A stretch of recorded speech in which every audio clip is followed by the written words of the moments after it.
Telespettatori, buonasera e benvenuti ad un'altra puntata di Insieme Idee e Professore Miso Veneto. Oggi parleremo di aspetti legati all'autonomia, non si parla più dell'autonomia, adesso l'aspetto legato alle politiche europee, alle politiche amministrative, ci hanno distratto dai tutti questi mesi di battaglia che abbiamo fatto per avere autonomia. Sì, no, non si fa, non si dice, non si parla più. Alla fine invece cerchiamo di fare il punto con i nostri ospiti e poi ovviamente parliamo di politica nazionale, vediamo com'è la situazione a livello politico. Poi ci sono anche delle sorprese che adesso vado a presentarvi con i nostri graditi ospiti. Allora, direi che prima possiamo presentarvi Renato Povelato, che in questa veste, oltre ad essere vice sindaco di Volpago del Monterno, che come sapete è un bellissimo comune in provincia di Treviso, è presidente della squadra nazionale veneta. E poi fra l'altro, vedete, buonasera Povelato, vedete poi dietro Povelato la squadra di calcio poi deciderà esattamente cos'è questa cosa della nazionale veneta, perché evidentemente lo spirito identitario porta anche alla creazione di una squadra, ma ne parleremo. Poi ancora invece abbiamo come ospite il dottor Christian Berton, che è il dottore vero, cioè come dico io, medico chirurgo, perché ormai sono tutti presidenti, dottore eccetera, in questo caso è veramente un dottore, medico chirurgo specializzato ortopedico. Benvenuto dottor Berton, ci racconterà la sua esperienza professionale che mi ha veramente molto toccato. E poi ancora abbiamo il piacere di avere qui con noi il più giovane presidente dell'ordine degli avvocati, degli psicologi, che è appunto Alessandro De Carlo, presidente dell'ordine dei psicologi in Veneto. È ancora il più giovane, vero dottore? Non ci sono state altre elezioni, quindi Per forza, diciamo. fino alla prossima sì. Ubi Maior. Bene, benvenuto anche a lei. Ecco, allora partiamo subito con Poverato. Poverato, ci racconti un po' questa cosa della nazionale, perché quando lei mi ha raccontato, sono venuto a conoscenza di questo torneo che avete giocato, avete vinto, l'ho voluta subito qui con me perché bisogna che ne sapessi un po' di più. Ci dica pure. Certo. Beh, allora il tutto è iniziato ancora qualche anno fa, dove noi appunto come associazione del popolo veneto andavamo a Ginevra alle Nazioni Unite per il riconoscimento del popolo veneto. Lì abbiamo fatto amicizia con delle altre delegazioni e da lì è nato praticamente l'idea di organizzare questo torneo tra le varie delegazioni che appunto ogni anno ci troviamo lì a Ginevra.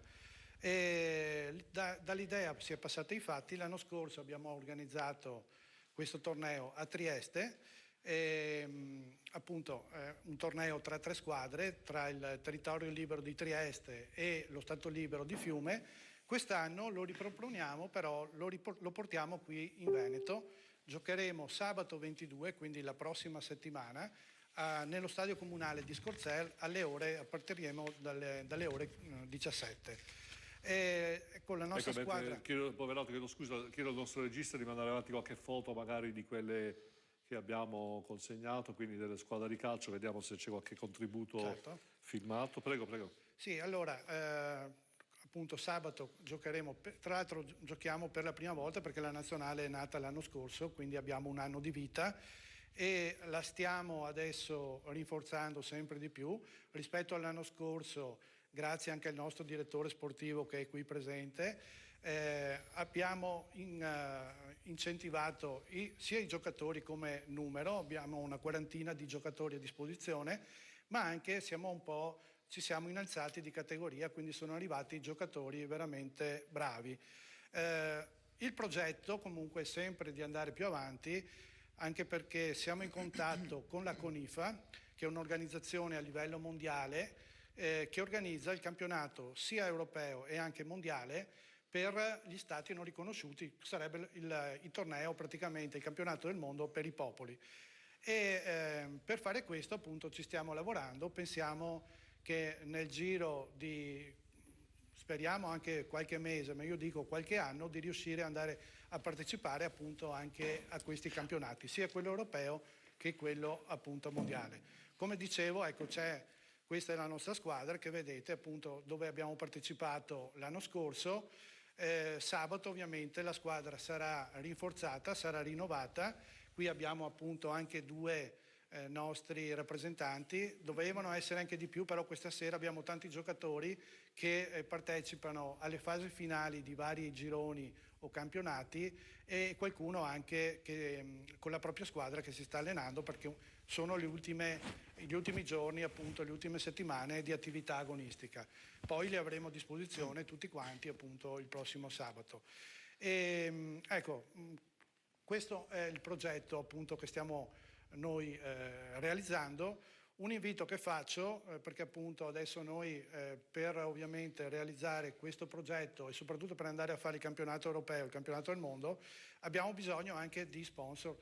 Anche per questo torneo, per fortuna, sono arrivate, le aziende hanno risposto in modo positivo e quindi siamo riusciti a trovare i fondi per realizzare il torneo e quindi colmare le spese. Ovviamente andare a fare un campionato del mondo europeo di solito dura 10 giorni, ci sono delle spese che noi attualmente, dopo un anno che siamo partiti di attività, non siamo ancora in grado di affrontare, quindi speriamo appunto a fine del torneo, a partire da settembre, magari andremo anche un attimino a parlare con le aziende se vogliono appoggiare questo nostro progetto e darci una mano. Diciamo che può anche lanciare un appello se vuole, perché certo, ne approfitti pure. Quindi... Sì, allora qui appunto io a tutte le aziende che possono essere interessate, noi abbiamo una pagina Facebook che si chiama Nazionale Veneta di Calcio e lì ci sono tutti, abbiamo anche l'email nazionaleveneta@gmail.com, trovate tutte le indicazioni, anche il numero di telefono per chi vuole contattarci. Noi siamo a disposizione appunto delle aziende che volessero darci una mano.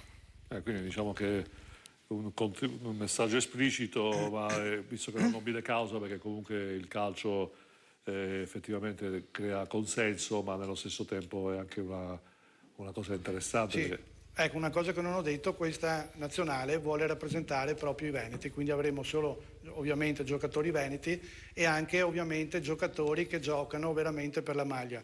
Vi dico solo un episodio che veramente mi ha fatto molto piacere. L'anno scorso, al termine, ecco questo è l'ultimo allenamento che abbiamo svolto tra di noi, al termine del torneo di Trieste, dove siamo riusciti a vincerlo, quando siamo andati negli spogliatoi, sono entrato negli spogliatoi, è venuto il capitano della squadra che mi ha detto che loro mi hanno chiesto per le maglie che volevano acquistarle perché appunto si erano veramente sentiti di giocare proprio per la maglia, infatti anche se vedete nella maglia c'è il gonfalone veneto e non volevano praticamente darcelo indietro, volevano pagarli. Io gli ho detto ragazzi veramente avete fatto un bel torneo, avete giocato bene, le maglie ve le regaliamo. Ecco, ovviamente la ditta che ci fa le maglie non è rimasta tanta contenta, però dopo ho visto che quest'anno ce le ha rifatte ancora e anzi li ringrazio qui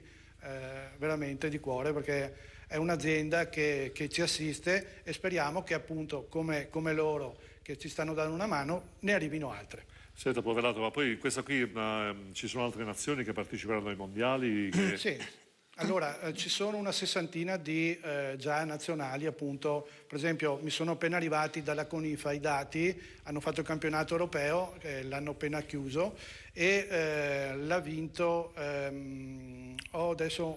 comunque c'è l'Armenia, ci sono varie nazionali che appunto arrivano da tutto il mondo, in questo caso sono appunto che non sono nazioni, però sono dei popoli, perché qua parliamo appunto non di stati già consolidati, ma certo. di popoli, come ecco anche noi siamo una regione, diciamo sono delle varie regioni in tutta Europa che chiedono ovviamente un grado di autonomia, quindi ci sono varie squadre che comunque se andate nel sito della CONIFA le trovate tutto l'elenco. Benissimo, benissimo. Ecco, diamo anche il benvenuto ai nostri ospiti che sono arrivati da poco, che è complice il ritardo di queste giornate afose che tutti quanti cercano di uscire di casa il più tardi possibile per non prendersi il caldo.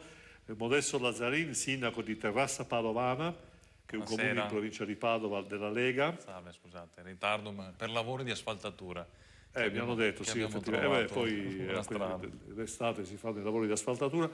A Modesto Lazzarini facciamo i complimenti perché è stato da pochissimo rieletto sindaco, giusto? Sì.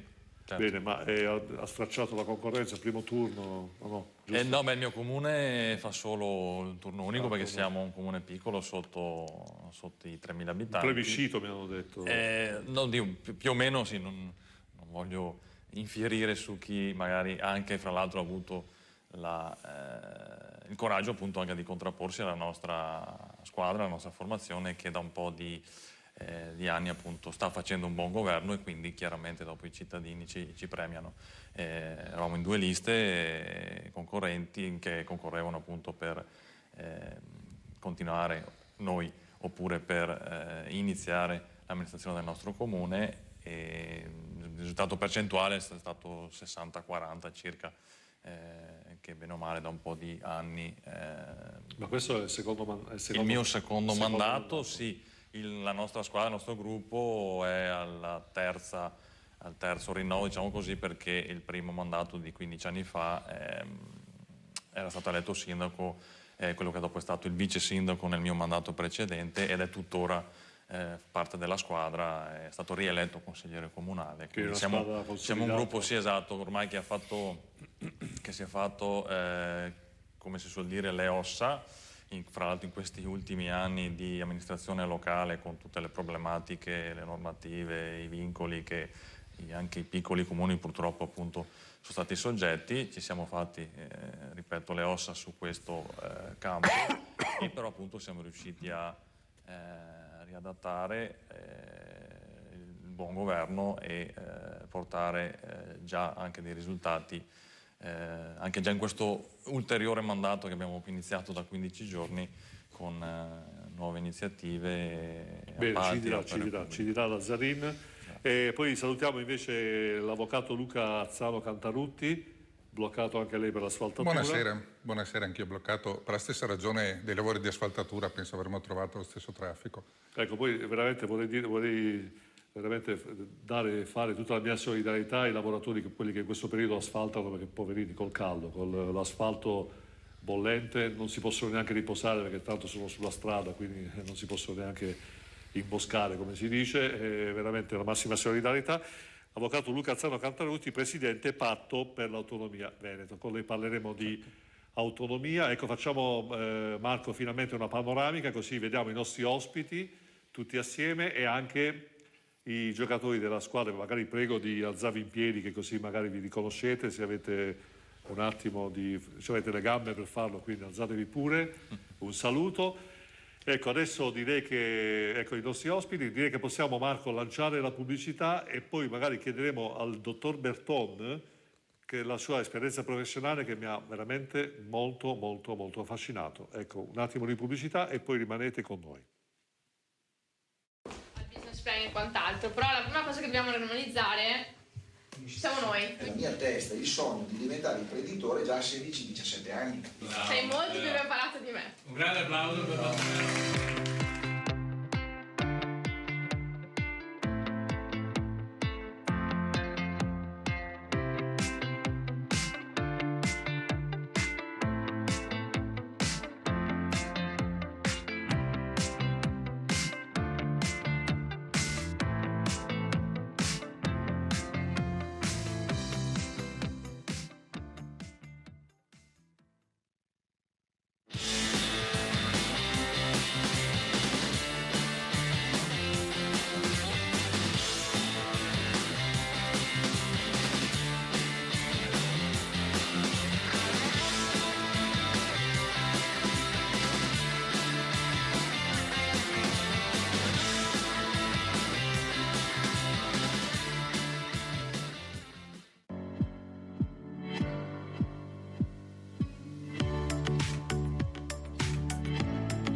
Milano Ottica Vittoria, centro contattologia. Occhiali e prodotti delle migliori marche. Garantiamo un risparmio fino a metà prezzo. Lenti da vista. Una lente la regaliamo noi.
Bene, eccoci di nuovo in diretta, sono le 21:18. Sapete che trasmettiamo dagli studi di Rubano di Canale Italia e oggi è giovedì 13. Ecco, dottor Bertone, ci vuole un po' raccontare la sua esperienza professionale, quindi partiamo un po' diciamo, dai suoi studi di ortopedia per poi arrivare a che cosa? Ci vuole un po' raccontare perché è una cosa molto, molto bella quella che sta facendo.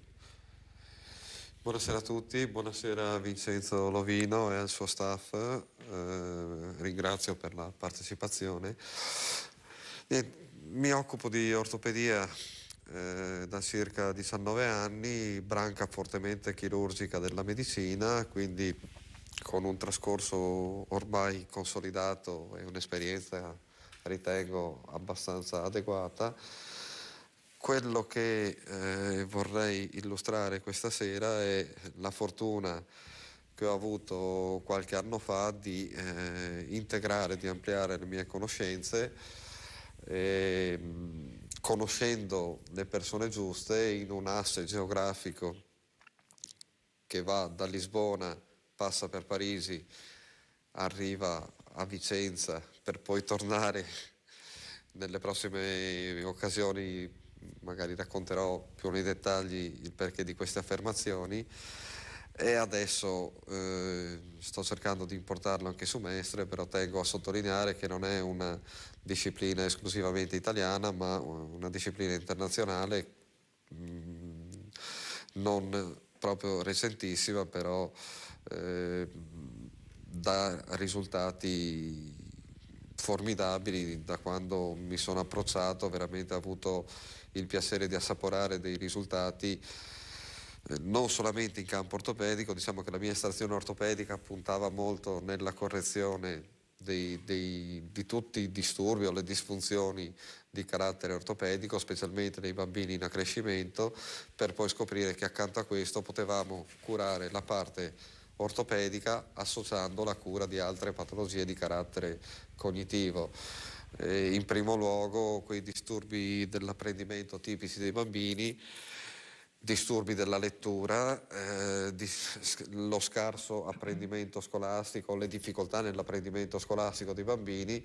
Qualcuno potrebbe chiedermi che attinenza c'è tra, cito una patologia ortopedica tipica, la scoliosi, e il disturbo cognitivo, il disturbo della lettura. Spero più avanti di aver modo di spiegare più dettagliatamente come si può affrontare la problematica. Diciamo che ho avuto la fortuna di conoscere dei grandissimi maestri che spero di potervi presentare prossimamente. Quello che andiamo a sottolineare è come possiamo aiutare i nostri giovani pazienti in presenza di determinate patologie nella correzione di tutto. Il meccanismo che ci porta alla correzione dei disturbi non è tanto coercitivo come alcuni mezzi che routinariamente si adoperano e grazie al cielo esistono, però possiamo ottimizzare il risultato sottolineando il fatto che come va avanti la tecnologia va avanti anche la medicina.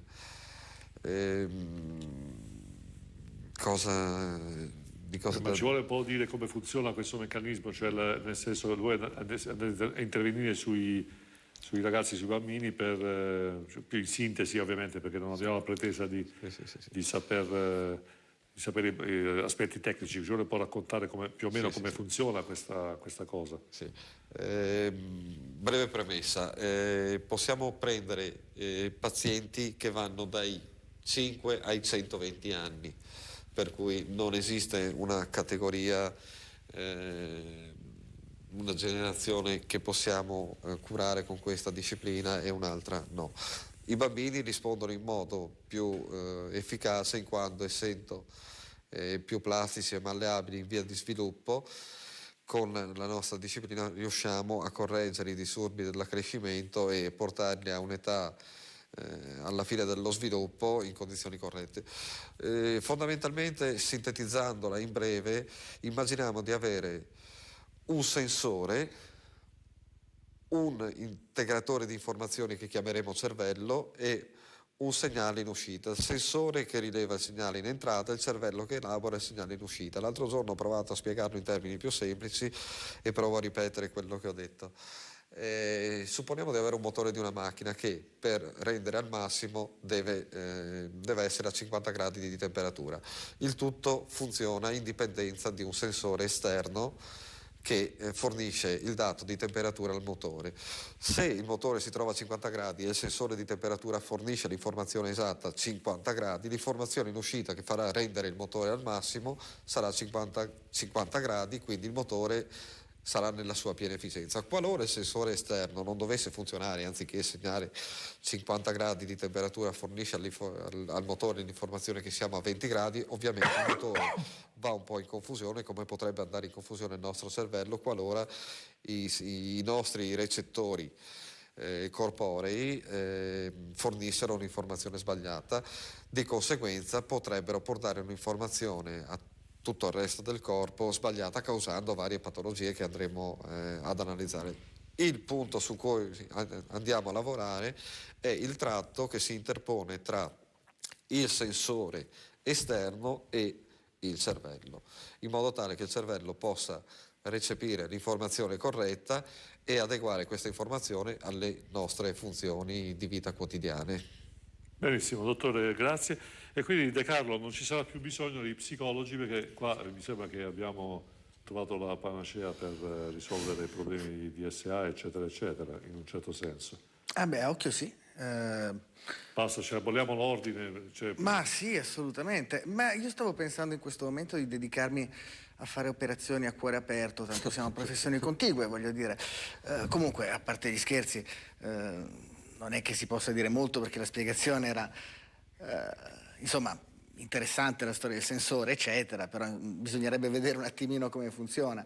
Ricordiamo che gli ordini professionali tutelano l'utenza, tutelano le persone, non sono organismi di casta, sono organismi fatti per proteggere l'utente da cose che non hanno fondamento scientifico, non sto parlando di questa. Per cui, se c'è il dubbio che uno psicologo non sia uno psicologo vero, o che qualcuno stia dicendo delle cose che non hanno un gran senso, Noi continuiamo a vigilare, abbiamo appunto le nostre procedure per tutelare l'utenza. Poi tutte le innovazioni, la medicina e la psicologia nascono e crescono contigue. Freud era era un medico, e viene considerato nonostante tutto uno dei padri della psicologia, quindi ben vengano le innovazioni. Poi sarò curioso di scoprire di più il punto d'entrata rispetto al motore che se no si scalda. Detta così, ecco, non mi dice abbastanza per poter pensare a un'integrazione o come possa funzionare effettivamente il metodo. No, beh, sì, effettivamente abbiamo concordato con Berton un metodo, una maniera semplice, dottor De Carlo, di rappresentare la cosa, perché non volevamo assolutamente fare divulgazione scientifica, questo non è ovviamente... No, sì, Berton, prego, sì. No, volevo solo aggiungere che la collaborazione con lo psicologo talvolta può diventare di fondamentale importanza. Non è che a livello diagnostico, soprattutto per una questione di legge, perché la legge 56 dell'89 dice che la diagnosi, oltre che l'abilitazione e la riabilitazione in ambito psicologico, sono specifiche della professione di psicologo. Non lo dico io, lo dice l'ha detto il Parlamento. Buonanima di Ossicini, che è mancato quest'anno purtroppo, ma insomma è legge dello Stato, quindi è anche... bisogna a un certo punto, ecco, finché lo Stato dice che gli psicologi continuano a esistere, Vincenzo, probabilmente continueranno a esistere. Poi quando non serviranno più, lo Stato dirà che non servono più. Io ho cercato di dare una spiegazione molto sintetica. Chiarissimo. Ho omesso di aggiungere che comunque la collaborazione con lo psicologo è talvolta di fondamentale importanza. Non è che esclusivamente che con quello che facciamo noi abbiamo la panacea di tutti i mali, ma spesso ci si trova di fronte a dover fare un lavoro di equipe. Certo, poi ecco De Carlo, poi a proposito dell'ordine, so che lei è sempre in prima linea, è come sempre una crociata contro il counselor, cioè contro quelli che dicono no, siamo anche noi psicologi e quindi vogliamo lavorare anche noi, però so che lei è proprio battagliero da questo punto di vista. Ci sono miei colleghi più battaglieri. Ripeto, io no, da questo punto di vista non sono un estremista, anche perché ritengo che il counseling, laddove non vada a sovrapporsi, è una cosa assolutamente legittima. Il counseling scolastico significa aiutare a fare i compiti, il career counseling significa aiutare nelle scelte di carriera. Quando il counseling diventa un counseling generale, generalizzato, necessariamente va a sovrapporsi almeno parzialmente all'attività dello psicologo. Devo dire che quello dell'inquirente tra i miei vari compiti istituzionali è quello che gradisco di meno. Preferisco lavorare in termini di promozione. Noi lavoriamo sull'innovazione in psicologia, sulle tecnologie, sui nuovi ambiti. L'altro ieri abbiamo parlato di psicologia e costruzione del consenso in politica. Giovedì scorso c'era il premio per l'innovazione. Abbiamo avuto robe basate su nuove tecnologie, realtà virtuale, problemi non ancora contemplati nella professione psicologica. Quindi sì, i counselor, laddove facciano un reato, è mio dovere in qualità di pubblico ufficiale reperire tutto il materiale e lavorare di concerto con le procure della Repubblica. Fa parte del mestiere. Non è la mia principale passione e soprattutto ritengo che chiunque faccia consulenze alle persone senza andare a compiere un abuso, che è un reato, dovrebbe non solo farlo, ma continuare a farlo, perché è importante anche dare una smossa all'economia della nostra regione.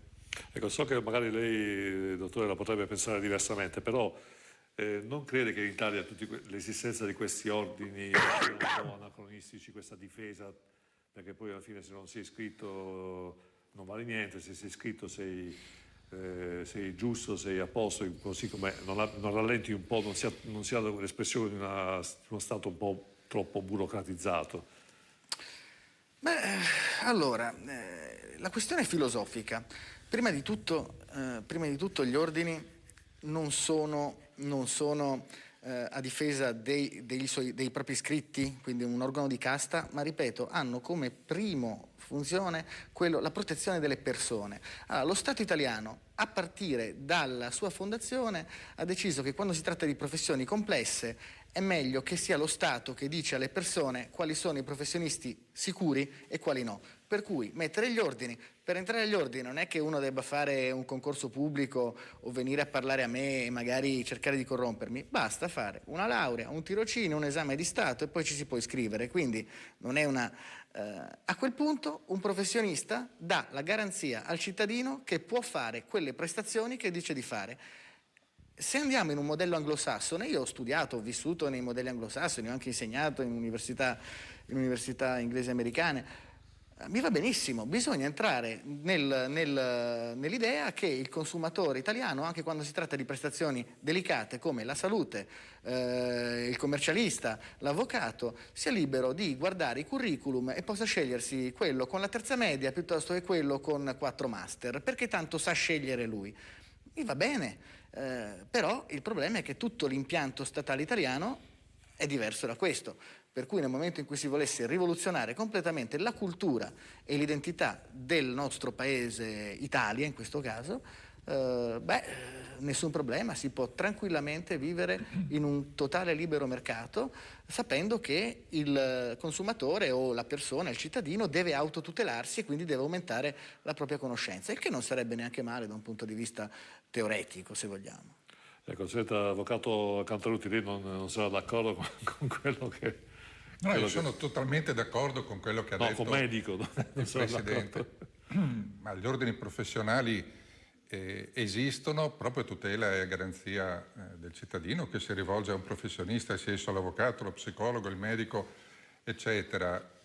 In fin dei conti a me è capitato di svolgere per 2 volte l'attività di commissario agli esami di Stato. Per superare gli esami di Stato, ovviamente per l'avvocatura che è la mia professione, per superare gli esami di Stato bisogna essere preparati, non c'è santo che tenga, altrimenti ci ritroveremo come era in quel vecchio film di Alberto Sordi, di cui non ricordo il nome, dove lui per tutta la durata del film interpretava la parte di un avvocato che assiste Carlo Verdone in una vicenda. Quando la vicenda ovviamente finisce male, e dico ovviamente perché lui avvocato non era, Carlo Verdone bussa alla sua porta ma non trova più la targa con scritto avvocato Tizio, ma dottor medico Tizio, ricorderete molti il film. Allora, se vogliamo garantire le persone che si rivolgono ad un professionista, non possiamo lasciarle in balia di loro stessi. Giusto ieri è stata approvata, ricordo, una legge del Parlamento, una legge che va a tutelare le persone anziane, almeno questo è lo scopo, inasprendo le pene per chi va a truffare gli over 65. Ma questo perché? Perché le persone non necessariamente anziane, ma le persone in generale hanno oggigiorno bisogno di essere tutelate dallo Stato e si rivolgono a questo. Quindi gli organi professionali, professionali e i relativi organi non svolgono un'attività di lobbying come si può pensare, ma svolgono un'attività di formazione prima di tutto dei propri iscritti, di tutela del consumatore e da ultima, ma non da ultima, last but not least, dicono gli inglesi, un'attività disciplinare all'avvocato, allo psicologo, al medico che sgarra, cioè che non rispetta le norme deontologiche, vengano inflitte delle sanzioni che possono arrivare alla radiazione.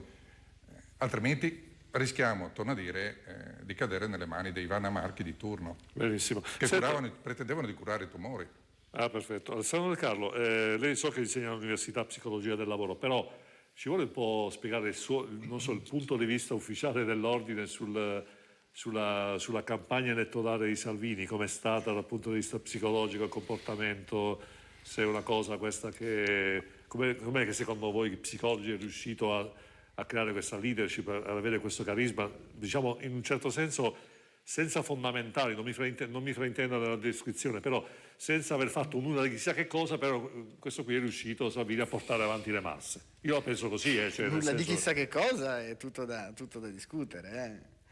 Ma allora, intanto la posizione ufficiale dell'ordine non esiste perché l'ordine non è una società scientifica, quindi è la mia. Sì. La mia che vale quel che vale, però Salvini e tutto il suo staff, perché poi una campagna elettorale non è mai fatta da una sola persona. Ottimo lavoro. Ci sono delle informazioni che sono trapelate, andrebbero verificate, non amo parlare di cose di cui non ho una certezza in prima persona, però intanto un lavoro comunque sia sui big data e di data science, quindi su tutta un'aggregazione di dati che può essere vista, guardandola in negativo, come demagogia, cioè inseguire il consenso tramite tutta una quantità di dati che oggi tramite internet emergono come non mai è successo nella vita, però nella storia.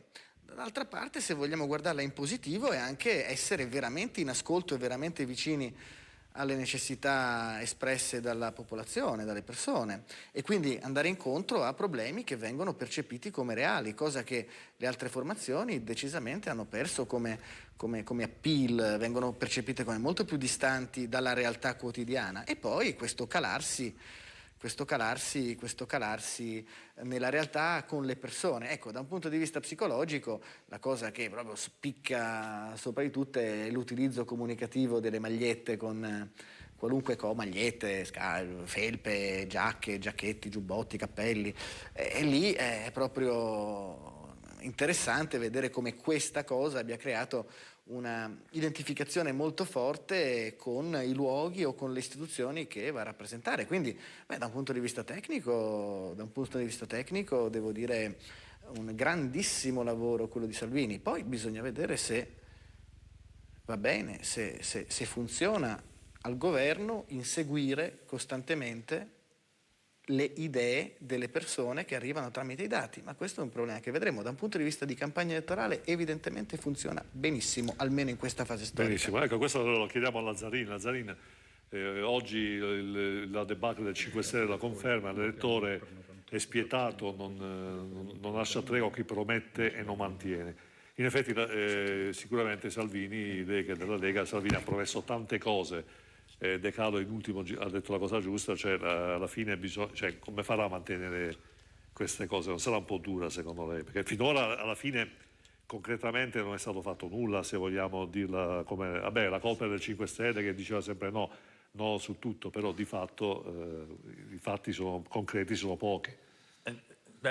Sì, posso confermare che i fatti concreti potrebbero sembrare pochi, magari a distanza nell'arco dei 12 mesi, perché dobbiamo analizzare questo periodo se vogliamo essere obiettivi, appunto, da quando chiaramente Salvini, dopo essersi fermato come leader del centrodestra nelle votazioni del 4 marzo del 18, chiaramente dopo ci sono state le difficoltà a individuare quale poteva essere da quel risultato una maggioranza che poteva garantire una governabilità alla nostra nazione.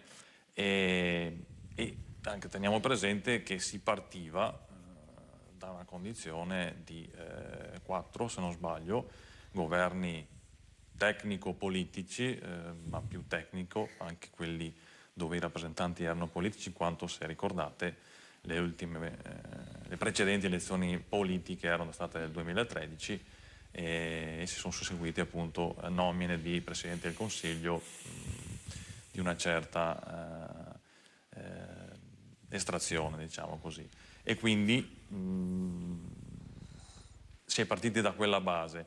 Un anno di distanza, tra l'altro con questo rapporto, non ho nessuna remora ad affermarlo, di amore e odio tra le due componenti della compagine di governo attuale, che c'è stato da subito, diciamo così, per ovvie ed evidenti diversità anche di posizioni, anche di idee semplicemente politiche di una e dall'altra parte, e anche, non dimentichiamo, appunto, per una ovvia contrapposizione per mantenere la leadership i 5 Stelle, appunto perché un anno fa erano il primo partito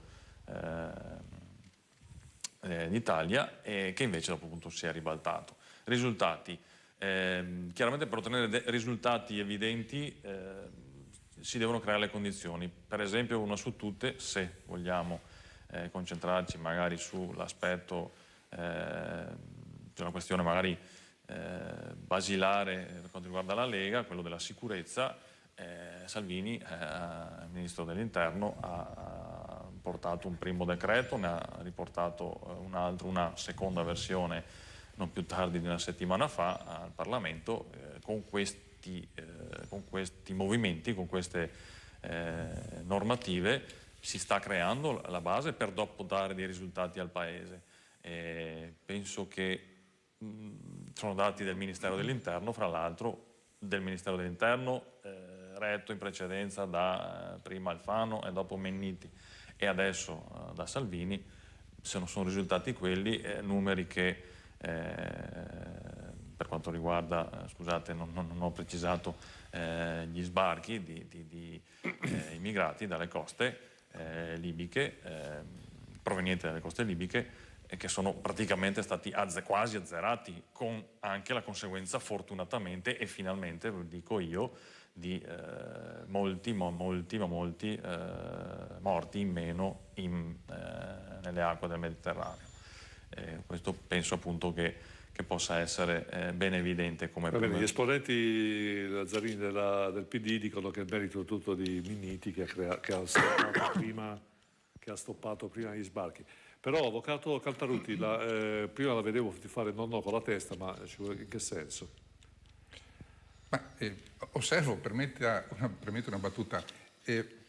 Se il ministro Salvini stesse guardando questa trasmissione, cercherebbe di farla chiudere come ministro dell'Interno, perché vede troppe bandiere di San Marco.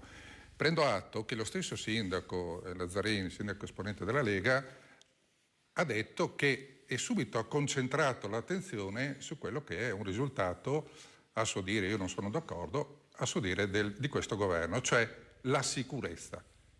Ma qui in Veneto, e qui siamo in Veneto fino a prova contraria, non più tardi di un anno e mezzo fa, 22 ottobre 2017, abbiamo votato un referendum. Ve lo ricordate? Il referendum sull'autonomia.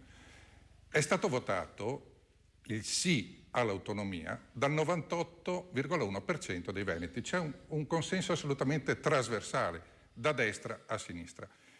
Ricordo gli slogan di Salvini in campagna elettorale: con noi al governo il Veneto sarà autonomo in 15 minuti. Ora, non pretendiamo che diventi autonomo in 15 minuti, ma ricordiamo anche gli slogan di Luca Zaia e della ministra Stefani, ministra veneta per gli affari regionali, per l'autonomia. Gli slogan erano: nel primo anniversario, 22 ottobre 2018, porteremo al Consiglio dei Ministri la proposta di legge. L'avete vista? No. Luca Zaia che ribadiva: poi la porteremo entro Natale scorso, non si è vista. Poi Salvini aveva dato 2 scadenze al governo dicendo: entro il 15 gennaio sarà presentato al Consiglio dei Ministri, entro il 15 febbraio sarà approvato. 0 risultati. Poi adesso si è parlato da parte di Salvini, me ne ricordo tutte a memoria, il 21 di marzo, cioè entro la primavera, adesso entro il 21 di giugno.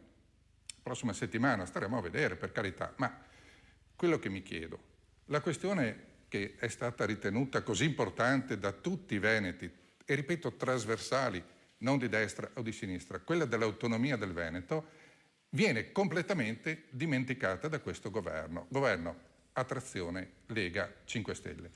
Benissimo, di fronte a una nullità di risultati come questi, non ci si può crogiolare dicendo: ma noi abbiamo avuto il consenso alle elezioni europee.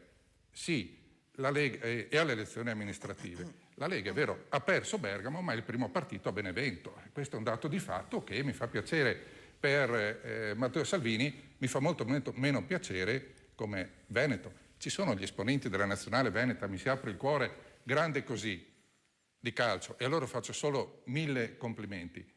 Una volta, ricordate, Sindaco, si ricorda che c'era la nazionale della Padania, che faceva gli stessi campionati mondiali di cui ho sentito parlare poco fa? C'è ancora la nazionale della Padania. L'indipendenza della Padania è sparita completamente dall'attività della Lega, benissimo, nessun problema, però quando si vuole far passare come grandi successi quelli ottenuti da questo governo, che viceversa, da un punto di vista generale, a mio modo di vedere, ha creato più danni che successi, e si va a dimenticare quella che è una tematica fondamentale, ed è fondamentale non perché l'autonomia sia uno slogan, ma perché con l'autonomia riusciremo a risolvere, lo dicono tutti, 1000 dei nostri problemi. Potremmo mettere mano a 1000 dei nostri problemi. Potremmo assumere insegnanti in Veneto che non chiedono il trasferimento in Sicilia da dove provengono dopo 3 giorni di insegnamento lasciando scoperte le cattedre, perché questo è quello che avviene. E da questo a 1000 altri esempi prendiamo le mosse per criticare l'azione di questo governo. Torno a dire, oggi chi è che difende quella bandiera che campeggia nel nostro studio, in questo studio bellissimo? Chi la difende? Non esiste più un partito territoriale ed è una scelta che rispetto, benissimo. Ma la questione che deve stare a cuore a tutti noi, la questione che porta tutti questi ragazzi a dare l'anima in campo per la nazionale veneta, deve tornare ad essere al centro del dibattito politico. C'è chi l'ha dimenticato, tradendo tutte le promesse fatte su questo argomento, e c'è chi, come il Patto per l'Autonomia Veneto, promuove tutta una serie di iniziative per realizzarla. Abbiamo anche ho consegnato a consiglieri regionali della Lega dei progetti di legge regionali che potrebbero iniziare ad applicare l'autonomia a costo zero, dimenticati. Non è evidentemente di interesse, lo posso capire, perché se vuole diventare il primo partito a Benevento non posso dire che lascio l'autonomia al Veneto. Questo fa parte di una strategia di un partito nazionale, benissimo, è necessario riprendere in mano però quello che è l'interesse. Però Casaluti, io una cosa che non sono riuscito a capire, non so, dico che sono ignorante, come mai invece a fronte di questo dato di fatto, 98% di elettori che esprimono il loro consenso a un referendum, però poi alle ultime europee il 50% dei veneti ha votato per la Lega, cioè è questa Lega che comunque non ha dato l'autonomia, cioè non riesco a capire. Diciamo, come dire, mi sembra in contrasto, no? Cioè, il Veneto avrebbe dovuto dire alla Lega mi ha deluso, non voto la Lega, voto un altro partito. Allora, se teniamo presente che quelle erano elezioni europee dove la tematica dell'autonomia non è entrata né aveva più di tanto diritto di entrare. Rimane però il fatto, in ogni caso, che al momento delle elezioni europee tutti gli altri competitor, chi per un motivo, chi per un altro, avevano deluso l'elettorato e quindi l'elettorato ha continuato a votare chi ha proposto delle tematiche che nulla avevano a che vedere con l'autonomia, tematiche magari più attinenti alle elezioni europee. Noi per esempio abbiamo sostenuto l'unico movimento autonomista che si è presentato nella nostra circoscrizione. È stato eletto l'europarlamentare Dorfman della Südtiroler Volkspartei, l'unico movimento autonomista. Gli altri sono partiti nazionali che prendono i voti a Benevento, prendono i voti a Catania, ma si stanno dimenticando degli interessi del Veneto. Lazzarini. Sì, se giustamente ci concentriamo su quell'argomento che la Lega ha fatto entrare nel programma di governo, e lo ricordo, lo ribadisco perché si parte da quella base. La Lega non è al governo in autonomia, non ha il totale controllo dell'esecutivo, anzi ne ha tuttora, perché i numeri in Parlamento sono quelli di marzo 2018, i dati del risultato di marzo 2018, è la componente, per quanto di forza magari mediatica, che sembrerebbe adesso in preponderanza a suo favore, invece numericamente è un terzo, se vogliamo tradurla in quote di questo governo. E sappiamo bene invece gli elettori del Movimento 5 Stelle, la stragrande maggioranza degli elettori del Movimento 5 Stelle, a cosa puntavano, a cosa puntano probabilmente ancora adesso, quantomeno quelli che sono rimasti a dare consenso a quel movimento. Salvini non si è dimenticato dell'autonomia, di dover intraprendere appunto e portare a compimento l'autonomia per il Veneto. Non dimentichiamo che non c'è solo il Veneto che sta chiedendo l'autonomia, il percorso referendario l'abbiamo fatto assieme e in parallelo con la Lombardia. L'Emilia Romagna, tra l'altro, a guida totalmente contraria per quanto riguarda il Presidente della Regione, l'ha chiesto in altre formule. Anche lei, altre regioni d'Italia stanno chiedendo, perché con le basi, qui penso anche a livello tecnico c'è chi mi può supportare molto meglio delle mie conoscenze, sappiamo che l'esempio del governo Veneto e anche di altre regioni può portare a una vera razionalità sulle spese della... Va bene, allora approfondiremo, adesso ci impongono la pubblicità. Un minuto, rimanete incollati al televisore, ci vediamo prestissimo, grazie.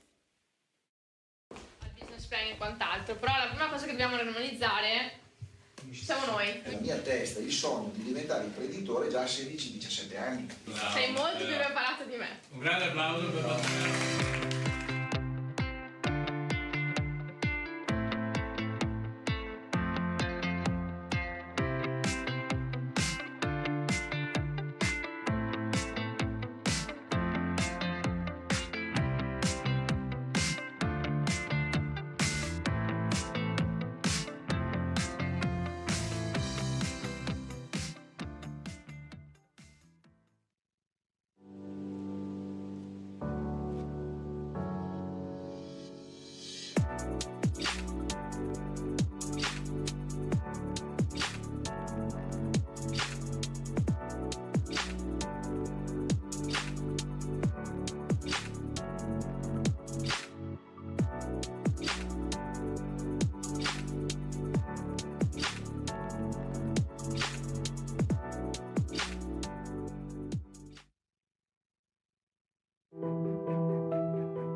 Bene, eccoci, salutiamo il nostro main sponsor della puntata, ProAssistance, servizi di assistenza professionale. La ProAssistance si trova qui a Mestrino, in provincia di Padova, si occupa di assistenza domiciliare, badanti e assistenza ospedaliera, servizi di assistenza professionale studiati appositamente per anziani malati disabili. Ha un team assistenziale importante, professionisti sanitari, fa teleassistenza e anche assistenza supplementare. Credo che questo periodo dove c'è pericolo sempre degli anziani soli e purtroppo, diciamoci la verità, un po' abbandonati, l'idea di avere un supporto professionale possa essere sicuramente un riferimento. ProAssistance è a Mestrino, in piazzetta Aldo Moro. Bene, ecco, Presidente De Carlo, quindi una persona che... Come si può classificare? Diciamo, al politico si perdona tutto, no? Però una persona che dice che vuole fare una cosa per, parlo dell'autonomia, 7, 8, 10 mesi e non fa, dal punto di vista psicologico come si può inquadrare? Non lo so, visto che ho la fortuna di averla qui in studio, io lo chiedo. Questa è una domanda che aprirebbe mondi, perché potrebbe esserci appunto la dissociazione, potrebbe esserci la schizofrenia, potrebbe esserci la compulsione alla menzogna, ma ovviamente non sono questi i casi. È molto più probabile che ci siano o delle volontà diverse o delle problematiche di coalizione, quindi sì, non la metterei tanto da un punto di vista psicologico quanto da un punto di vista squisitamente fattuale o di piani. No, psichiatrico non è il mestiere mio, evito, ma indipendentemente da questo. Non facciamo confusione con gli ordini qua, perché ma anche perché psicologico è un'altra cosa. No, ma anche perché noi ci occupiamo molto anche della psicologia del benessere, quindi non solo della patologia, però a parte gli scherzi, sì, direi che o sono cambiati i piani del partito del ex Lega Nord, che adesso non è più Lega Nord ma è Lega e basta, oppure ci sono problemi con i 5 Stelle. Non scomoderei troppo la psicologia. Ok, Cantarutti, io veramente mi preoccupo del fatto che alla fine, io una cosa sono rimasto scioccato, il giorno dopo che dopo le elezioni europee, il 27 di maggio, qualcuno ha detto ma qua bisogna fare l'autonomia, cioè veramente incredibile. Aveva una notizia importante, è successo qualcosa di interessante, mi diceva prima. Fresca proprio di oggi ho discusso davanti alla Corte di Cassazione un processo che riguardava uno di quegli amici, ricorderete, che hanno nel cuore il Veneto e si erano messi in mente di costruire un tanco, lo ricorderete tutti, e 5 anni fa sono stati arrestati. Bene, oggi si è conclusa in via definitiva, almeno per questo amico Michele Cattaneo, si è conclusa definitivamente la vicenda processuale che lo vedeva imputato prima di associazione terroristica, poi solo, si fa per dire, di associazione sovversiva, si è concluso con la piena assoluzione da parte della Corte Suprema. Quindi c'è ovviamente soddisfazione da parte mia come difensore e confido che questo possa portare a ridimensionare quello che era un'accusa veramente folle, rivolta a persone che hanno rischiato a un certo punto di finire dentro per 15 anni di reclusione. Quindi direi che questo è un motivo di grossa soddisfazione e possa ricondurre nel giusto binario quella che è stata una vicenda, quella di amore espresso in maniera corretta o meno corretta per il Veneto, che ha portato molte persone 20 anni fa a occupare il campanile di San Marco, 5 anni fa a costruire questo tanco, però quella bandiera che abbiamo appena visto inquadrata adesso suscita tanto amore. C'è chi lo vive come un amore sportivo, la squadra che qui sto ammirando, la squadra della Nazionale Veneta, e alla quale vanno tutti i nostri auguri. E vederlo un po' così dimenticata nell'espressione politica da parte di chi aveva promesso, avrebbe dovuto tutelarla, chiaramente fa male. Noi da parte nostra, ripeto, come Patto per l'Autonomia abbiamo fatto delle proposte formulate, scritte nero su bianco come progetti di legge, per istituire le poste venete. Poste italiane chiudono nei locali, nei piccoli paesi di montagna, noi vorremmo aprirle. Una giustizia italiana, un tribunale veneto, ci mette 5 anni per dare una sentenza. Qui potremmo darlo in 100 giorni, ma bene, grazie, qualcuno non ci sente. Vuole salutare, ci vediamo magari qualche altra volta, ci spiega un po' in maniera più poi lo inviteremo anche nei nostri studi a Milano di Exo per spiegare ancora un po' meglio come funziona. Siamo veramente curiosi di vedere come, perché ogni possibilità che c'è, che ovviamente è collaudata e sperimentata, come diceva lei, che prevede l'inserimento di altri professionisti, è sicuramente benvoluta. Salutiamo allora la squadra Povellato della nazionale di calcio. Io, se direttore, ne approfitterei, volevo regalarle anche una maglia. Questa è la maglia appunto nuova della Nazionale Veneto. Sono onorato, anche se non sono veneto, volevo donarlo alla trasmissione. Una piccola notizia anch'io. Ecco, facciamo vedere, grazie del pensiero, comunque perché lei lo sa che faccio questa trasmissione da gennaio dedicata all'autonomia del Veneto con passione, anche se tutti sanno che sono solo 30 anni che sono qua, però io vivo il territorio. Oramai è Veneto. Ormai sono Veneto di adozione, certo. E ognuno deve fare la sua parte. Ecco, una cosa solo al volo proprio. Dall'anno scorso, quando siamo partiti noi a fare la nazionale appunto del Veneto, l'hanno formata anche, mi fa molto piacere e li saluto veramente di cuore, la Sardegna, hanno fatto appunto anche loro la nazionale della Sardinia e la nazionale anche della Sicilia, quindi chissà che magari fra poco si possa anche giocare con queste appunto squadre che rappresentano la propria regione. Allora stiamo raggiungendo il tempo massimo, salutiamo Modesto Lazzarin, sindaco di Terrassa Padovana, partito PD nel senso di Padova Lega, bisogna fare confusione. Renato Povellato, presidente squadra nazionale veneta, buonasera, nonché tutta la squadra che qua prego la regia di inquadrare, è vice sindaco di Borpago del Montello, e Cristian Bertone, medico chirurgo specializzato in ortopedia, l'avvocato Luca Azzano Cantarutti, presidente Patto per l'Autonomia Veneto. Complimenti per il successo professionale di oggi. Grazie. E il dottor Alessandro De Carlo, che è presidente dell'Ordine di Psicologi in Veneto, il più giovane presidente dell'Ordine in Italia. Ciao.